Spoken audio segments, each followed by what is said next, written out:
rigid or regimented background.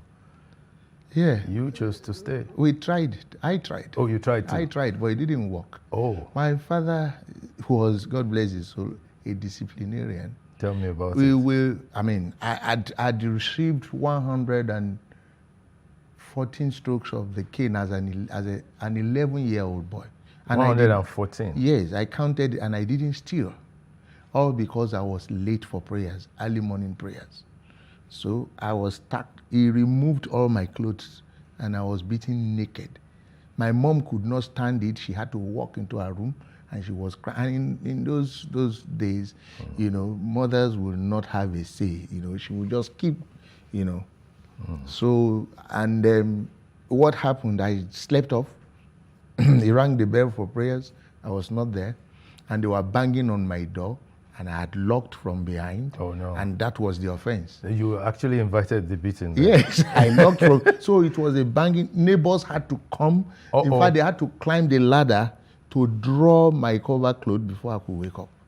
So while they were doing all of that, my father just went into a nearby bush and was just cutting canes. And immediately I came out of it. He said, just come to my room, remove your clothes. And that, as an 11-year-old boy. What was that like for you? Well, it got to a point I was dead to pains. I was just lying down there, being beaten, and I was not feeling pains anymore. By your dad? By my father. And at some point, and that's what toughened me in life. So there is no challenge. I would say, what other pain can be much more higher than my father asking me to go and bring the cane? Let's play a bit of psychology now. That experience, yes. How did you see it even as you were growing up? Let's say when you now were, say, 18 or 19. Well, the only thing I was determined. I told myself, I'm not going to train my children this way. Okay. And I could hear the man too also say, he was also saying that the way his father trained him was not the way he would train his children too. So that means I will not be too far from the truth if I also choose not to train my children the way he trained me. Yes. And, there is this story of a drunk who had 2 children. One of them became a drunk too, using his father as an example. As an example, okay. The other guy never tasted alcohol, using that same father as an example. So it's a matter of choice. It's a matter of choice. Yeah. And so I chose to take my father as someone who knew that was what he knew best as how to train a child. Spare the rod and spoil the child. And I did not, when I was growing up, I didn't like the idea. But after a while, I give him credit for all that I have become. Sure. Even those tough situations that I found myself, I look back and say, if not for my father, I wouldn't be able to weather this storm. Yeah. Because he toughened me. There's no, even when we're growing, we're trying to be rascals. Don't say we're trying. We just admit it, own it. We were rascals. Yes. So, and then I face once I look back, I mean, what challenge could there be? So it toughened me. I saw the positive side of those the experience. Yeah, those trainings. That's what I saw. But there's something else that you got from your father that I found out that you are also passing on to your children. Yes. You're a multi-instrumentalist. Oh, yes. And you're making sure they are too. I remember, even it was also not easy. Yes. I remember, I think 1974, he was traveling out. He was going to Britain and he was asking everybody, what should I bring back for you as a secondary school student, and then maybe from 1 or 2. I said, I want a piano. While my brothers were asking for shirt, trousers, and all of that. Yeah. So he actually brought the piano. Great. So, and he brought what they call small wood piano tutor as a guide for me to learn.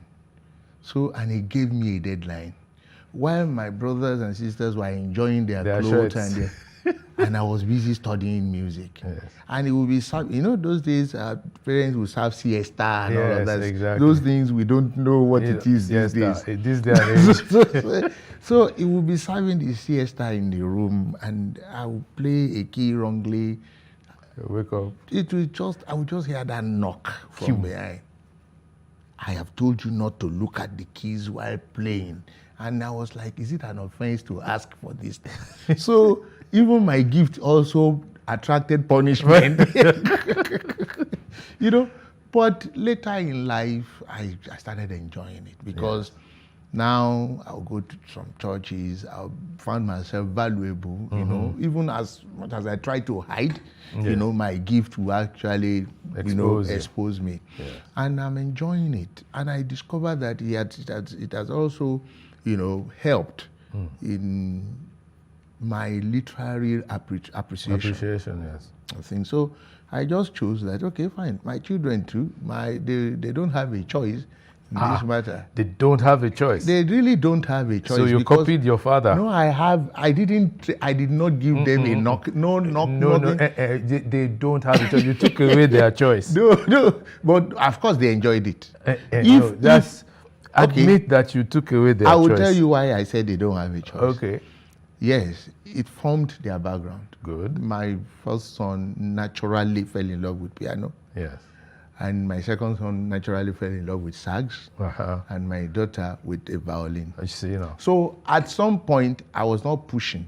They were just trying to, and they had been performing as a group, the three of them, since they were young. So right now, the one that the saxophonists don't even want to touch the saxophone anymore. Boy, he knows it. Yeah. He can read the note, and I believe that it will still be useful. For that time will come. So I don't.